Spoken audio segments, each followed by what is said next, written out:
Ito umanong si Vice President Sara Duterte ay humingi ng tulong sa China para pabagsakin si PBBM. Hindi nga lang umano nagtagumpay kasi po umeksena umano ang CIA ng Amerika. Well, alam natin mga kaistorya na pro-China naman talaga ang Duterte camp. Si Vice President Sara Duterte, itanggi man niya o aminin man niya, talaga namang alam natin mga kaistorya kahit hindi siya magsalita na siya po ay pro-China. Ang katunayan nga niyan mga kaistorya, ang Davao City, noon pong mayor pa ng Davao, si Vice President Sara Duterte ay pakipag-sisterhood niya ang Davao City sa ilang probinsya po ng China. Oo, hindi lang yung isang probinsya, no? At nirenew pa nga niya yan, mga kaistorya, kahit pa sabihin na ang purpose po noon ay investment, partnership pa rin po yun ng Davao City at saka po ng China. At alam naman natin yan, bukas na aklat yan na talagang pro-China sila, ano, mga kaistorya. Ngayon, dadagdagan pa po natin ng mga balita. Para sa akin po, mga kaistorya, safe na si PBBM sa banta ng pagpapatalsik sa kanya kahit pa, mga kaistorya, may malakihang rally sa November 30. Bakit? Bakit? Kasi po, base sa nakikita natin, hawak ni PBBM ang alas. Ang alas na yan, ang armas niya para po hindi siya mapatalsik sa pwesto. Hindi magtatagumpay ang mga kalaban po niya sa politika. Yan po mga kaistorya ang pag-uusapan po natin ngayon. Si Ramon Tulfo yan mga kaistorya, ha? Ang sabi po dyan, latest from my tweets. Alam niyo naman itong si Ramon Tulfo, ano? Ang sabi po, hindi nagkakaroon ng traksyon si VP Sara Duterte sa kanyang efforts na pabagsakin si BBM dahil ayaw ng US Central Intelligence Agency or CIA. Ano bang ibig sabihin ng hindi nagkaroon ng traksyon? Kumbaga po, mga hindi nagkaroon ng grip, hindi nagkaroon ng momentum, hindi siya nagkaroon ng kapit para biglang lumarga. Ganun yun mga kaistorya Bakit nasabi yan ni Ramon Tulfo mga kaistorya? At ang sabi pa nga niya ay ayaw daw ng US CIA.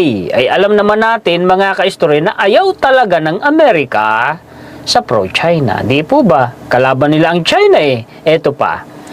May nasagap kasing intel reports. Magaling ang CIA dyan na humingi ng tulong si Sara sa China na pabagsakin si BBM. Alam nating lahat na nakakapit pa rin ang gobyerno natin sa pundilyo ni Uncle Sam. At alam nating lahat na mas pabor ang masang Pinoy sa Amerika kaysa sa China. Totoo ba yan? Yang last sentence na yan, mga kaistorya. Anong mas gusto nyo? Amerika o China? Demokrasya o komunismo? Comment po kayo dyan sa comment section, mga kaistorya. Ito rin, itong sentence na ito na sinasabi ni Ramon Tulfo na nakakapit tayo, ang gobyerno natin, sa pundilyo ni Uncle Sam, tanggapin man yan o hindi, ng mga politiko at ng mga supporters nila. Hindi kaya ng Pilipinas na kumalas sa Amerika. Isang katibayan po dyan na ang dating administrasyon, ang former President Rodrigo Duterte, na alam natin na pro-China, kumiling sa China. Kung talagang kaya nating kumalas sa Amerika, bakit hindi ginawa ng dating presidente? Yamang galit na galit siya noon sa Amerika. Di po ba, mga kaistorya? Bakit hindi niya ginawang kumalas? Bakit hindi niya tinunaw yung Mutual Defense Treaty ng Amerika at ng Pilipinas? Isa pa dyan, mga kaistorya, Ito pong Visiting Forces Agreement, bago natapos ang termino ng Duterte administration, nirenew po nila. Ano ba yung Visiting Forces Agreement? Ng Amerika at ng Pilipinas yun, ha? Yung mga sundalo ng Amerika pupunta dito sa Pilipinas. Karaniwan, mga nagte-training, di po ba? Joint, mga kaistorya. Nirenew niya yun. Kumbaga, patay na dati yun. Binuhay ulit yun ng dating administrasyon. Siguro kasi nakita nila, mga kaistorya, bandang huli, na halos ibigay na nila lahat ng gusto ng China. Pero, lumayas bang China sa West Philippine Sea? Tinigilan ba nila tayo? Hindi. Yung mga DDS dyan, itanong nyo mismo kay former President Rodrigo Duterte. Itanong nyo din kay Harry Roque. Itanong nyo rin kay Panelo. Totoo yan, sinabi kong yan. Totoo yan, hindi po yan. Balita yan ng mainstream, mga kaistorya. Legit na balita po yan. Ano po, ngayon, totoo man o hindi, na humingi nga ng tulong si VP Sara sa China para pabagsakin si PBBM, mga kaistorya, bagaman hindi natin ito makukumpirma, itong sinasabing ito ni Ramon Tulfo, isang katotohanan, alam nating lahat, na ang China nakikialam po talaga sa usaping panloob at politikal na usapin dito sa Pilipinas. Anong katibayan natin? Gumamit po tayo ngayon ng isang lehitimong, hindi lang isa, mga lehitimong references. The Diplomat. Anong sabi nila? China's disinformation campaign in the Philippines. Ito raw China, nagpapakalat ng disinformation sa Pilipinas. Bakit? Ito, maiintindihan natin pag binasa natin ito. The Philippines has been the perfect target for Chinese political interference. Talaga hong nakikialam si China pala sa sistemang politika, usaping politika sa Pilipinas. Itatanggi ba yun ng China? Kung itanggi man nila, maniniwala ba ang sambayan ng Pilipino? Di po ba, mga kaistorya? At ito pa, nung midterm election, National Security Council accuses China of interfering in PH midterm elections. National Security Council mismo ang may sabi niyan noon, mga kaistorya. Maniniwala ba kayo o hindi kung National Security Council mismo ang may sabi? Di ba?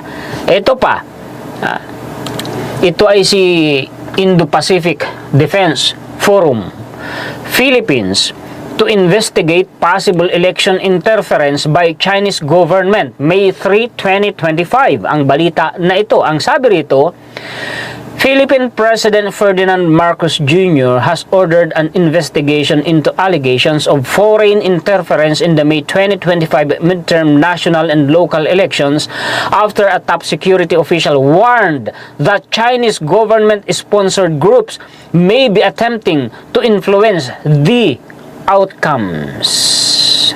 This is truly alarming, sabi po ng palasyo noon.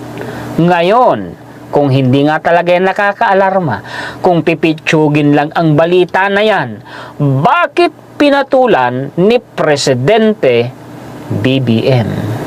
Di po ba, mga kaistorya? Ibig sabihin, posible ngang ang China nakikialam sa sistemang politika ng Pilipinas. Natandaan ninyo si Mayor Alice Guo na involved sa Pogo? Di ba? Na ang ikinakulungan niya nga, mga kaistorya, at nahatulan siyang habang buhay na pagkakulong. Qualified human trafficking. Nagsimula sa usaping Pogo.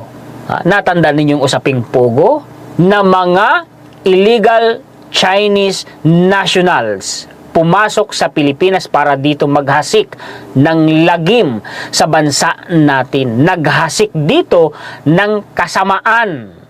Di ba? Mga kaistorya, nakapasok sa pamamagitan ng Pogo. Isang Chinese national umano, naging mayor pa ng Pilipinas dyan. Di ba? Sa probinsya ng North. Di po ba, mga kaistorya?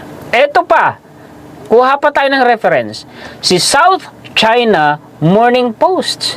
News publication ng China mismo ito ha. Binalita nila. China accused of meddling in Philippine midterm elections by paying Filipinos in troll farms. Ha? Inakusahan, ha? Yung National Security Council din ito na nakikialam ika ang China, ha? Sa midterm election sa Pilipinas. Nagbabayad ng mga troll farms umano. Totoo kaya ito na nagbabayad ang China ng troll farms, mga kaistorya? Balikan natin to. The Diplomat. May sinasabi kasi dito, mga kaistorya, no? Ang sabi dito,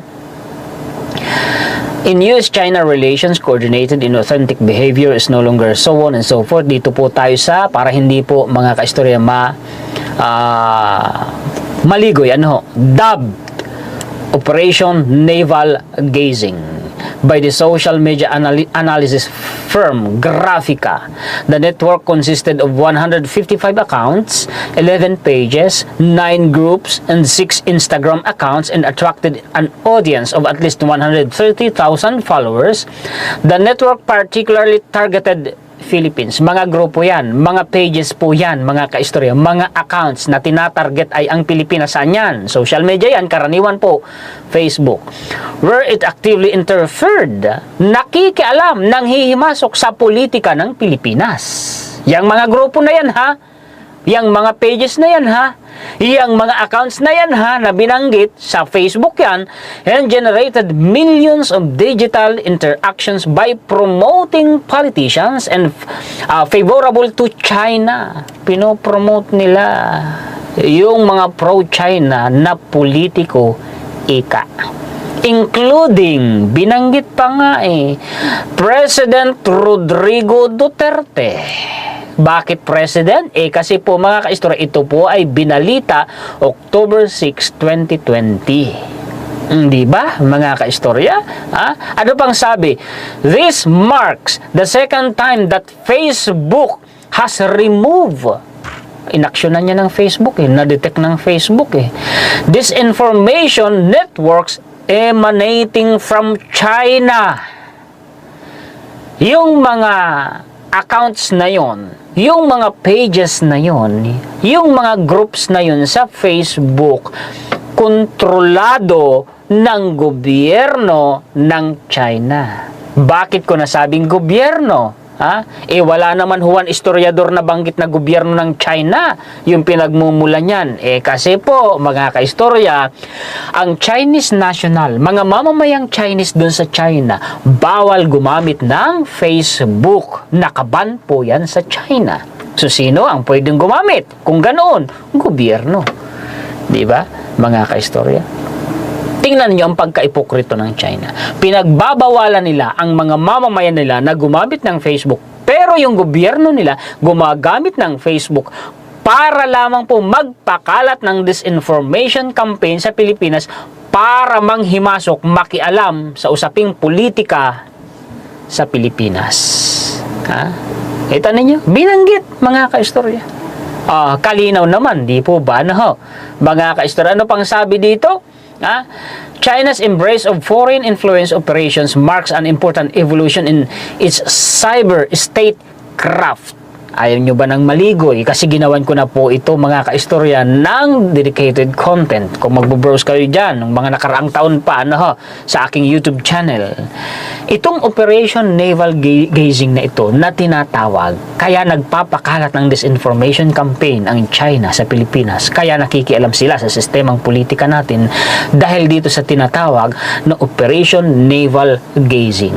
Yung term lang na naval, ibig sabihin, mga kaistorya, dagat, karagatan. Ang dahilan po niyan, West Philippine Sea. Kita na ninyo, dun pala nag-uugat ang lahat, mga kaistorya. Bakit tinarget nila ang Facebook na gamitin bilang tool para manghimasok sa Pilipinas? Kasi po, mga kaistorya, addicted sa Facebook ang mga Pilipino. Kung hindi ako nagkakamali, more or less nasa 70% ng mga Pilipino gumagamit ng Facebook. So napaka-epektibo nga namang tool para po i-brainwash ang mga Pilipino kung gagamitin ng China ang Facebook. 'Di ba? 'Di ba? Actually, mga kaistorya dito, kung ito po itutuloy-tuloy pa natin ang pagbasa hanggang sa ibaba, nabanggit din po dito si Senator Amy Marcos. Yung pangalan niya, literal, nabanggit po dito, mga kaistorya. Try kong hanapin. Amy Marcos, CTRLF. Amy Marcos. Kita ninyo. Ayan, nabanggit na ha? Ayan ha. Oh, anong sabi dito? Basahin ko ha. Pagtiyagaan nyo para malinaw. Beginning in March 2018, the Operation Naval Gazing began, creating a series of Facebook accounts, pages, and groups that explicitly targeted Philippine politics. Nagsimula pala yan ang China na gumawa ng mga Facebook accounts, mga pages at mga groups noong 2018 Duterte administration para i-promote yung mga politiko na pumapabor sa China. Bakit ko nasabi yun? Ito babanggitin uli ha. The pages promoted the activities of politicians seen as sympathetic to China. Diba? Literal ha, including President Rodrigo Duterte, his daughter Sara Duterte Carpio, the mayor of Davao City and a potential successor as president, and Amy Marcos, the daughter of the late dictator Ferdinand Marcos, who was elected to the Philippine Senate in 2019. While naval gazing's other influence operations fizzled, its interference in the Philippines flourished. One Facebook group backing Amy Marcos attracted over 50,000 followers, and despite being active since January 2019, a group named Solid Sara Z Duterte 2022, referring to her potential presidential bid, made 115,000 posts and generated over 9.1 million interactions. Nagbabasa lamang po ako. Kung may magagalit sa akin, magalit kayo kay The Diplomat. Ipinapaliwanag ko lamang po yan sa mga manonood. Kaya nga ako napapatanong din, si Senator Amy Marcos ba pro-China din? Kasi di ba sa mga sinasabi sa balita na ito ni The Diplomat, di po ba mga kaistorya? Okay, tapos tayo sa usapin na yan. Bahala na ang sambayan ng Pilipino kung ano ang magiging impresyon nila, kung ano ang magiging paghusga nila. Doon naman po tayo kay PBBM. Bakit natin nasabi na hawak ni PBBM ang alas kaya safe na siya, hindi siya mapapatalsik ng mga kalaban? Bukod pa sa sinabi kanina ni Ramon Tulfo na ayaw daw ng CIA na patalsik si PBBM. Sabi, palagay ko totoo naman, palagay ko lang, hindi ko po kinukumpirman, totoo ang sinasabi ni Ramon Tulfo ha, mga kaistorya. Dito po tayo. Si PBBM po ay dumalo sa isa pong special traditional supper ng mga matataas na opisyal ng Armed Forces of the Philippines. Yun po yung tinatawag na Council of Sergeants Major ng Armed Forces of the Philippines. Ayan po ang presidente natin. Diyan pa lang makikita po ninyo na suportado pa rin po si PBBM ng militar ng Pilipinas. Ang militar, ang pinakamalakas na braso, armas ng presidente ng Pilipinas. Talikuran na siya ng mga kaalyado niyang politiko, pero hanggat nasa kanya ang suporta ng militar natin, malakas ang presidente, mga kaistorya. Kita ninyo yung mga kalaban ni PBBM, nananawagan na sa militar. Bakit? Hindi kasi nila kayang patalsikin si PBBM sa pwesto nang walang tulong ng mga militar. Totoo yan, napatunayan na natin yan sa People Power 1, People Power 2. Di po ba, mga kaistorya? Kaya, nakakasiguro tayo, safe si PBBM. Ito pa.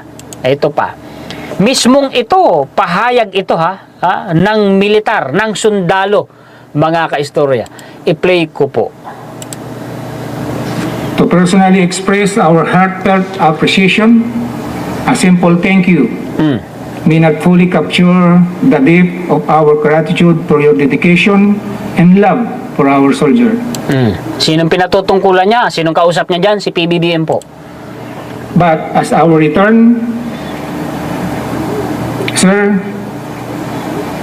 we assure you that our soldier remain highly professional, disciplined, solid, united in purpose, and undivided in service to the nation. Ano ibig sabihin niya?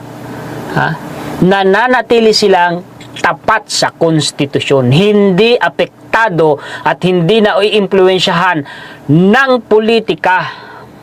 Salamat naman kung ganun. Anong napansin nyo? Sa diksyon niya, parang ako lang din, ang tigas ng dila. Diba? Tuloy We natin. reaffirm our pledge of unwavering allegiance to the flag, to the Constitution, and to the duly constituted authority in that issue as our Commander-in-Chief, sir. Ayos! Ayos. And we always full adherence to the rule of law. We continue to advocate for the professionalization of our soldiers and fully support the government's campaign to end internal security challenges and defend our country and any external threats. We remain apolitical and fully committed to promoting unity among the Filipino people. Yan, sarap. Our beloved President, sir, our Commander-in-Chief, ang inyong kasundaluhan ay kasama nyo para sa tunay na pagbabago tungo sa isang bagong Pilipinas. Yan! Muli, welcome po sa ating lahat.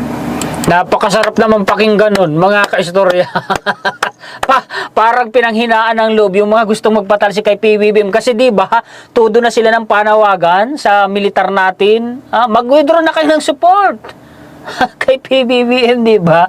May mga kumikilos pa na bumuburaw ng military junta, mga retired officials naman, hindi naman active. Di po ba, mga kaistorya? Matakot tayo kung ang nagsalita na pababagsakin na si PBBM, yung mga active officials ng militar natin.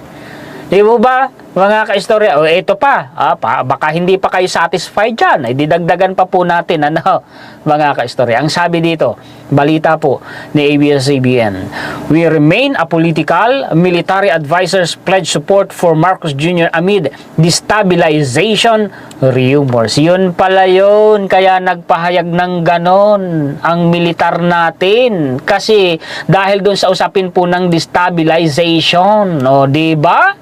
Di ba, mga kaistorya? Ang sarap namang magbasa at makinig pagkaganito. Mga kaistorya.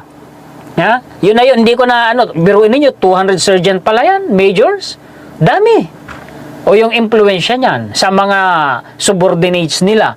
Di ba, mga kaistorya? Baka hindi pa sapat sa kanila yan. Ito pa, dagdagan pa po natin. PBBM to AFP, stand with me. Don't let lies distract you. Diba? Kaya pala ganun ang salita nila kanina. Kasi nanawagan si PBBM, mga kaistorya, samahan nyo ako, huwag kayong magpadala. Huwag kayong magpa-distract sa mga kasinungalingan. Ay napakagandang mensahe naman ni PBBM, mga kaistorya.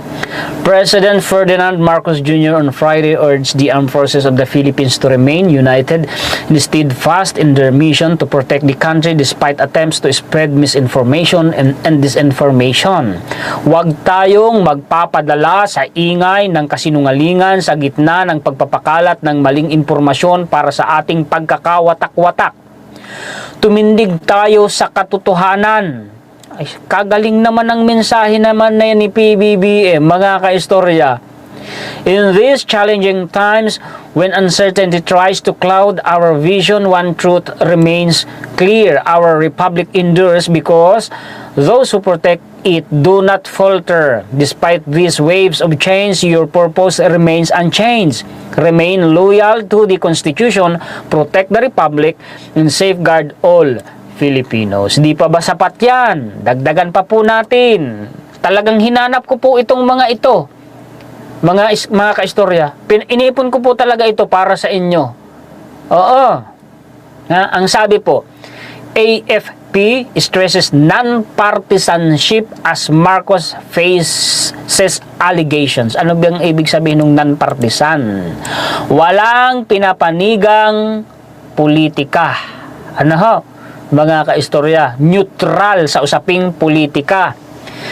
Speculation has circulated about attempts to draw the Philippine Army away from President Bongbong Marcos, but the military has reiterated its support for their commander-in-chief despite allegations of corruption and drug use. Salamat naman. Yes, the AFP remains a professional, disciplined and non-partisan institution committed to upholding the Constitution, constitutional processes, and safeguarding the nation's peace and security. We do not engage in political disputes or allegations. Akala kasi nila dun sa mga aligasyon nila at bintang kay PBB, madadala na nila ang militar natin. No.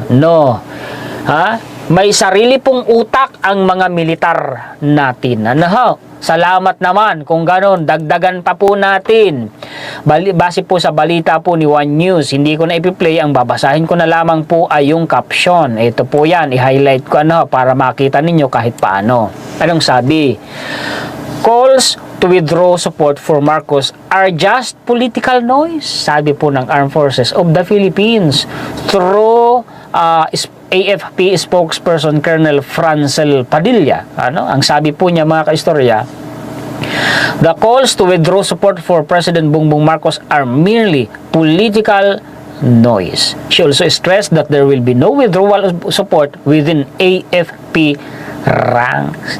Ang may sabi lang ika niyan na mag-withdraw na ng support kay PBBM ay mga ingay lamang yan sa politika.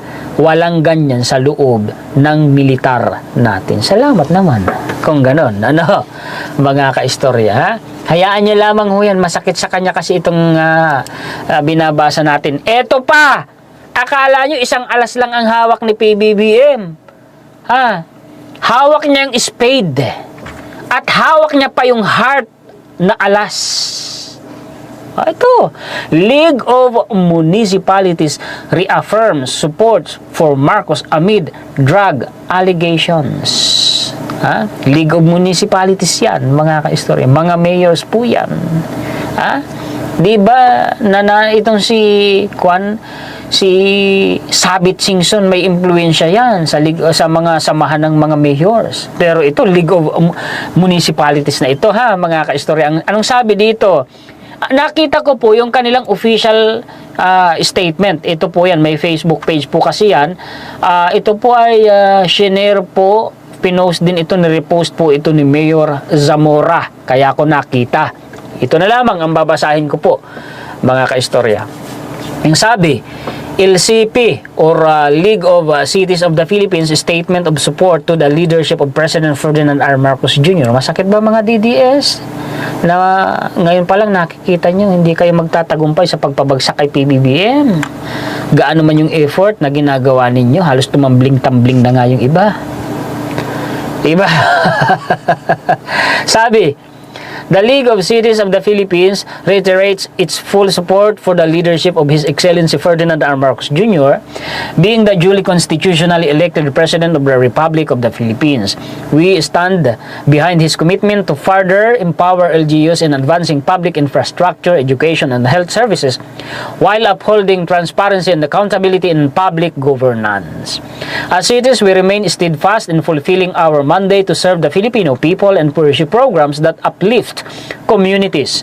We are committed to aligning our efforts with the President's initiative and to keeping our focus on our shared mission of building a just, progressive, and resilient nation.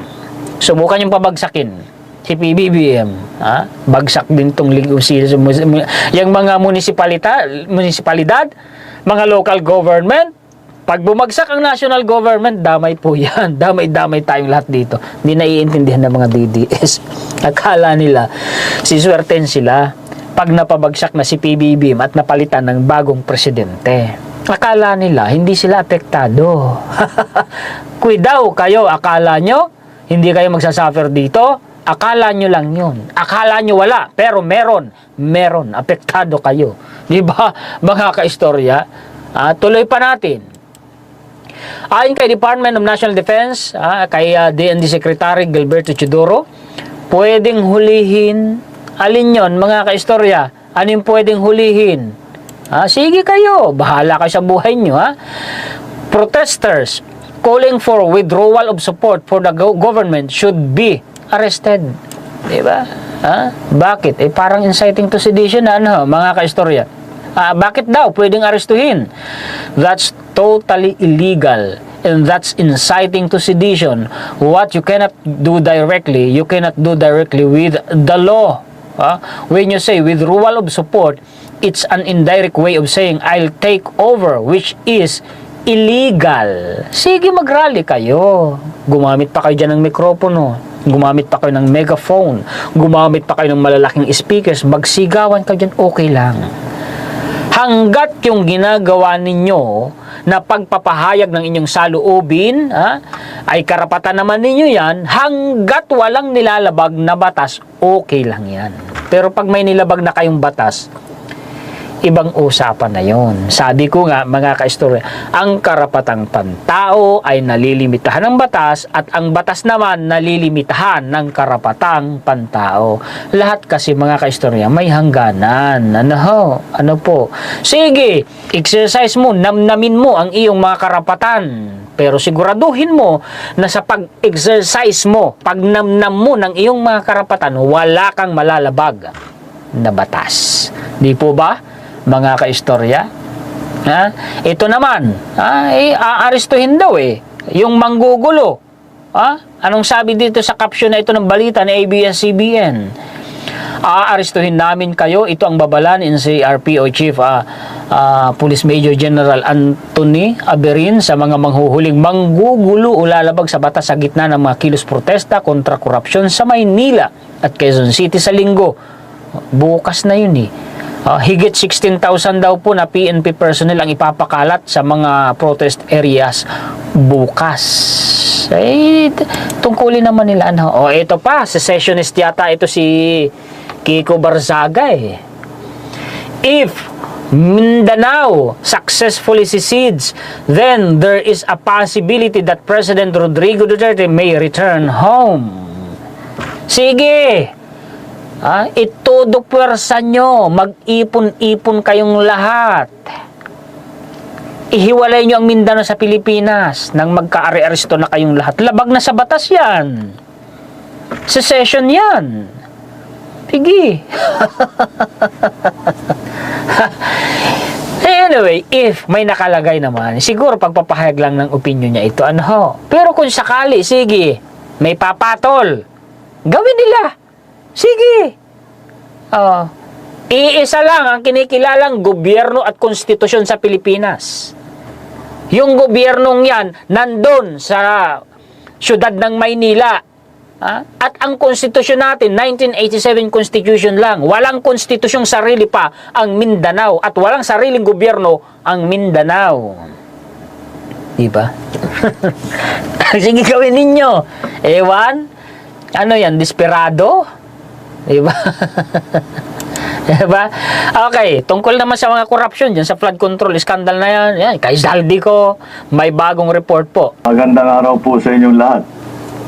Ito po ay patuloy na aking pagre-report sa taong bayan tungkol sa mga development, sa mga kaso hinggil sa mga flood control project na iskandalo. Ngayong araw, inutasan ko ang DOTR at saka yung CAAP na makipag-ugnayan sa mga kaibigan natin sa Malaysia at saka sa Singapore. Dahil ang mga pag-aari na helicopter at saka aeroplano ay mukhang doon tinatago ni Saldico. At nakarehistro po ito sa kanyang kumpanya na tinatawag na Misbis Aviation and Development Corporation. Ganon. Ngunit nagkaroon na ng freeze order ang AMLAC, kaya lahat ng galaw at disposisyon ng mga aircraft na ito ay lalong-lalo na ngayon ay ipinagbabawal. Dahil kailangan natin ipalaman sa lahat ng mga pugante, hindi pwedeng gamitin ang mga ari-arian na galing sa kaban ng bayan na tinakaw ninyo para tumakas o umiwas sa batas. You cannot steal from Filipino people and expect to hide or fly away on your private jets. You have the money to run, but you cannot outrun the Republic of the Philippines. Yan. Kaya kayo mga pugante, umuwi na kayo. Ang payo ko sa inyo, hindi na kayo turista. Hinahabol. PBBM, bakit mo sinuot ang damit ni Saldico? Colorblind po ba kayo? Parang nagkukulay pink po ito, hindi po ito brown. Ano po? Yung kulay kasi ng damit ni Saldico is parang yellow-brown. Ito ay parang pink na parang fuchsia na matingkad. Ano bang eksaktong kulay niyan? Hindi po ito brown. Ano ho? Malayo po sa kulay brown yung damit ni PBBM. Ano? Na kayo ng batas. At isa pang development po, ngayong araw din kinonfirma ng DOJ na si Henry Alcantara ay nagbalik na ng 110 million sa gobyerno at sa loob ng 2 linggo ay magbabalik pa ng 200 milyon. This government intends to bring back every peso, every asset, every person responsible and return it to the Filipino people. Maraming salamat po. Magandang araw po sa inyong lahat. Yan, iban muna natin yung tuta ng China. Ha? Magandang araw po sa inyong lahat. Kasi dito nagkakalat ng basura. Iban muna natin yung tuta na yun ng China. Baka troll pa nga na binabayaran niya ng China. No, tingnan niyo. Sabi ko sa inyo, naniwala na kayo sa akin? Kailan lang ba akong nagsabi nung live stream ko? Di ba? Mga nakasubaybay kayo sa akin. Basta kako, natatapik ko, nababanggit ko ang China, may lumilitaw na taong nagko-comment galit na galit sa akin. Kaya sabi ko, baka troll ng China. Natanda niyo yung sinabi kong yon? Natupad na naman. Sabi ko sa inyo eh. Sabi ko sa inyo eh. Basta nagagawa kong topic ang China, may lumilitaw po talaga sa comment section, galit na galit sa akin. Troll kaya ng China? Ano po sa palagay ninyo? Hindi kaya ako ay minaman-mana na, binabantayan na ng China? Well, kung ako po ay binabantayan na ng China at minaman-mana na ng China, hindi may badge na po pala ako, no? May badge na ako, kumbaga may ranggo na. Ano? Tawa pa ako. Di ba? Mga ka-istorya. Anyway, tuloy na tayo. Salamat po kay PBBM. Ang sabi dito, mga ka-istorya, yari si Saldico. Saldico, nagpasok ng 1.5 billion pesos sa DA budget. Grabe naman. Saldico, patunayan mong hindi totoo ang mga iniaakusa sa iyo. Umuwi ka. No, mga ka-istorya. Umuwi ka. Teka, mayroon pang isang troll ng China dito. Pilipino ba talaga kayo? Bakit pabor na pabor kayo sa China? Bakit pag natatapi ko ang China, nasasaktan kayo? Pilipino ba talaga kayo? Di ba? Mga ka-istorya. Sabi dito, basahin natin sa baba. Isiniwalat ni Agriculture Secretary Francisco Chu Laurel Jr. na nag-insert umano si dating Ako Bicol Representative Saldico ng humigit kumulang 1.5 billion pesos sa 2024 budget ng DA o Department of Agriculture, partikular sa pondo ng Philippine Coconut Authority. Nako. Ayon kay Laurel, nadiskubre niya lang ang nasabing pondo matapos siyang maupo bilang kalihim noong Nobyembre 2023. Kalaunan ay binawi rin umano ni Ko ang naturang alokasyon. Na-insert niya iyon, hinugot lang, siguro mga 1.5 billion pesos iyon under the PCA. Nako naman, oo. Baka sabihin niya, utos na naman niya ni PBBM. Naalaman daw niya ang tungkol sa insertion sa isang maikling pakikipag-usap kay Ko na nag-udyok sa kanya na tingnan kung saan inilipat ang pera at kung bakit. ganon, palakihin ko nga. Ha? Ginawa raw ang pagsingit sa budget preparations, ngunit nanungkulan lamang siya ng malapit ng matapos, kaya naging mahirap aniya naganap na malaman ang mga pangyayari sa likod ng paglipat. Yan. Samantala, itinanggi ni Laurel ang akusasyon ni Ko na umano'y sangkot siya sa questionable importation ng asukal, sibuyas at bigas, at tinawag niya itong fabricated lies. Sinungaling daw si Zaldico. Ito pa, inatasan na ni DA Secretary Francisco Kiko Tio Laurel ang kanyang legal team upang ihanda ang kaso laban kay dating Ako Bicol Party List Representative Zaldico sa madaling panahon. Naku, dami ng kaso ni Zaldico pag nagkataon. Patong-patong na. Ito ay matapos akusahan ni Ko. Yun na nga, mga kaistorya, yung binasa ko kanina. Cyber libel case daw po ang inihahanda niya. Naku, patong-patong na, mga kaistorya na ha. Si Senator Robin Padilla naman daw po nalungkot. Bakit nalungkot? Kasi po, mga kaistorya, hindi po pinaboran, ni-reject po ng ICC yung request for interim release ni dating Pangulong Rodrigo Duterte. Opo, na-reject po, mga kaistorya. So, hindi makakalaya pansamantala ang dating Pangulo mula po, mga kaistorya, sa kulungan ng ICC doon sa The Hague, Netherlands. Pasadahan ko na lang yan kasi meron pa ako dito, mga kaistorya. Ito namang si Alcantara ay nagbalik ng 110 million pesos cash. Ay sana all. At meron pa rin daw pong ibabalik na nagkakahalaga pa ng humigit kumulang 300 million pesos din na pera. Ay ganyan ang sincere. Mga kaistorya. Ay kaya pwede hong yung sinasabing restitution na hinihingi pong kondisyon ng DOJ noon para maging state witness o maisailalim sa witness protection program. Ito ngang sina Alcantara. Mga kaistorya. Ito pa, ang sabi pa ng abogado po ni Henry Alcantara, excited siyang magbalik ng pera. Ayan Ayon sa abogado ni Henry Alcantara na si Attorney Emil Joven, gusto umano ng kanyang kliyente na maibalik ang perang nakuha upang makatulong sa bansa. Ay salamat naman kung ganun, mga kaistorya. Di po ba? Salamat, mga kaistorya na ito pa, pinasingan ng walingan ni talaga itong si Zaldico. Oo. Dinamay pa si First Lady sa mga kaanuhan niya.